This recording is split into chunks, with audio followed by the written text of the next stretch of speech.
The unprecedented scenes coming out of the Oval Office, where the Ukrainian President Zelensky left the Oval Office without a minerals deal, is the huge, big talking point of the day.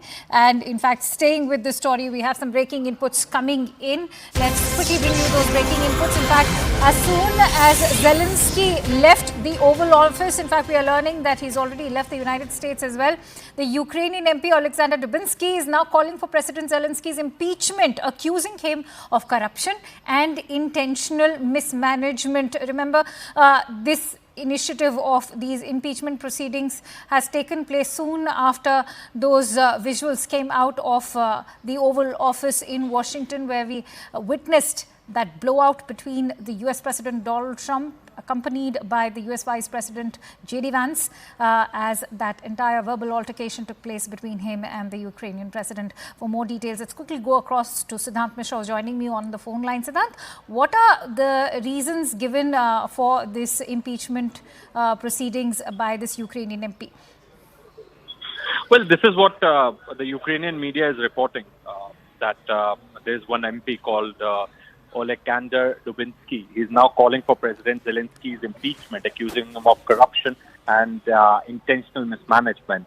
Perhaps this has been a chatter from a very long time. In fact, when President Biden was the president, that there are some evidence with the U.S. government regarding the involvement of President Zelensky in corruption, and he needs to step down, etc., etc. Now, this is, I think, for the first time that something of this sort is taking place in Ukraine, because a large section of people in Ukraine are also not happy with the way Zelensky behaved with President Trump, because U.S.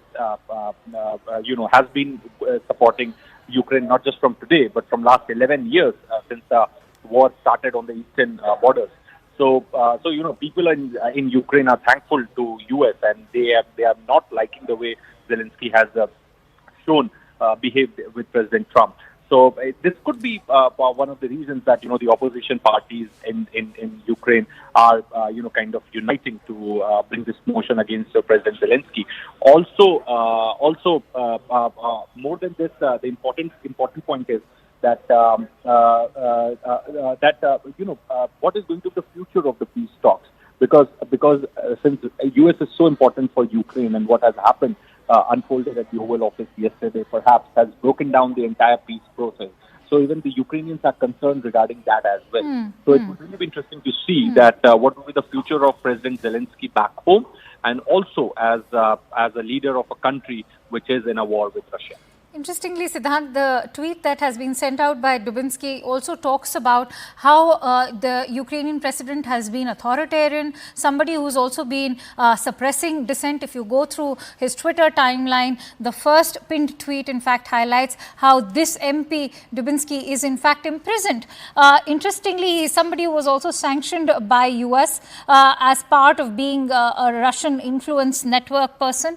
Having said that, now these kind of voices that are growing in the entire chorus is also sort of highlighting what the US president himself addressed the Ukrainian president as, a dictator who began the war with Russia.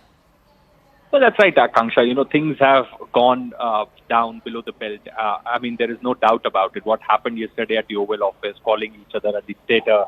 Even President Zelensky also went to United States and campaigned for President Biden. Perhaps that was something which was highlighted by Vice President Vance also yesterday at the Oval Office. So things were not very good between Trump administration and Zelensky from a very beginning. But nobody had ever thought of what happened at the Oval Office yesterday. Perhaps the two leaders of any country represent the people of that country.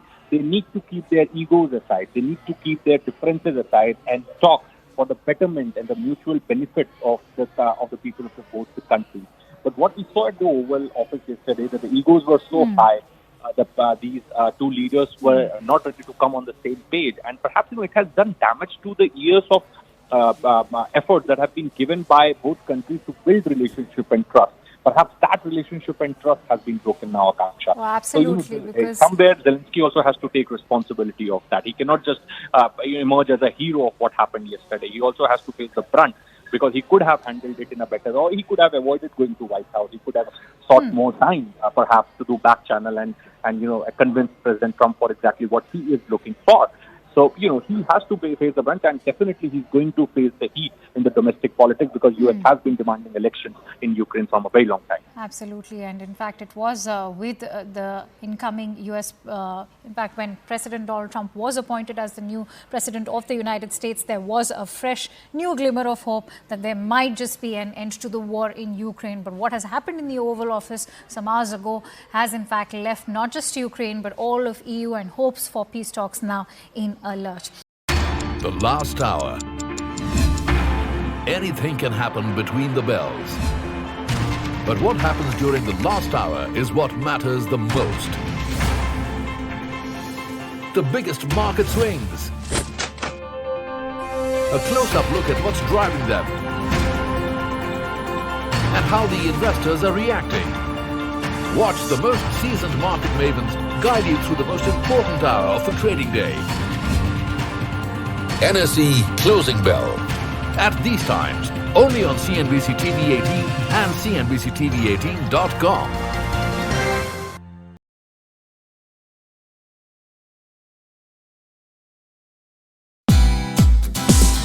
Hey, thank you for watching this on CNBC TV 18. Hope you liked it. For more such interesting news and updates, follow CNBC TV 18 on all the social media platforms.